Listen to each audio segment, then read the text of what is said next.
কাল ছিল পঞ্চমী, তাই ভেবেছিলাম কি একটু বেরাবো, সেজন্যই রাত্রে সমস্ত রান্নাবাড়া করে নিয়েছিলাম আর সমস্ত কাজ গুছিয়ে আমরা তিনজনে বেরিয়ে পড়েছিলাম যে ঠাকুর দেখতে যাব বলে। আর এই যে চলে এসেছি আমরা ঠাকুর দেখতে। আমাদের দেউরিয়ায় জানো তো ভীষণ ভালো দুর্গাপুজো হয়। কলকাতায় পুজোতে গেলে শুধুই আমরা ঠাকুর দেখতে বেরাই, কিন্তু এখানে আমাদের যে কালীবাড়িটা আছে ওখানে গেলে আমরা সমস্ত নিয়মগুলো দেখতে পারি, ওখানের ভোগগুলোও খেতে পারি, সেটার একটা আলাদাই আনন্দ হয়। তো এখানে এই ঠাকুরটা দেখার পরে আমার হাজব্যান্ড বলে চলো ফুচকা খেতে যাবে। তারপর আমিও বললাম কি হ্যাঁ চলো গিয়ে ফুচকা খেয়ে আসি। কোথায় লাড্ডু? এটা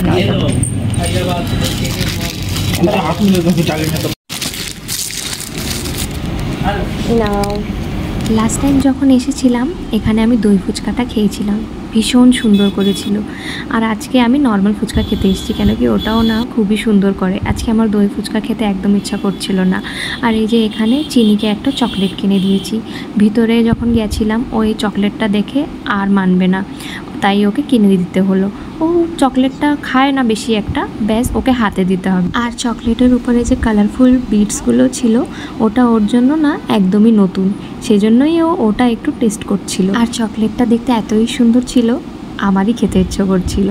তারপরে এখানে আমাদের ফুচকাটা দিয়ে দিয়েছিল খেতে, তাই আমি ওকে বললাম তুমি আগে খেয়ে নাও ফুচকাটা, তারপরে আমি খাবো, কেন কি চিনিকে কোলে নিয়ে আমি খেতে পারবো না। তারপরে ওর খাবার পর আমি চিনিকে ওর কাছে দিয়ে দিলাম, তারপরে আমি ফুচকাটা খেলাম। আর জানো এই ফুচকাটা খেলে না মানে কি বলবো, এত ভালো খেতে, মানে 5টা ফুচকা খেয়ে না মনটা তৃপ্ত হয়ে গেছিলো একদম। তারপরে আমরা চলে এসেছিলাম আর একটা ঠাকুর দেখতে। আর এই প্যান্ডেলটা দেখে না অনেকটা কলকাতার প্যান্ডেলের মতো মনে হচ্ছিল, আর এটা না ভিতর থেকে আরও বেশি সুন্দর করেছিল। আর এই যে চিনিকে দেখেছো, ও হাতে ললিপপ নিয়ে এখনও ঘুরছে। এখানে না দুর্গা ঠাকুরের প্রত্যেকটা রূপ পুরো নবদুর্গার রূপগুলো বানানো আছে, আর সবগুলো না একদম উপরে দিয়ে ঝোলানো আছে। আর এত সুন্দর লাগছিল না দেখতে, ভীষণ সুন্দর করেছিল।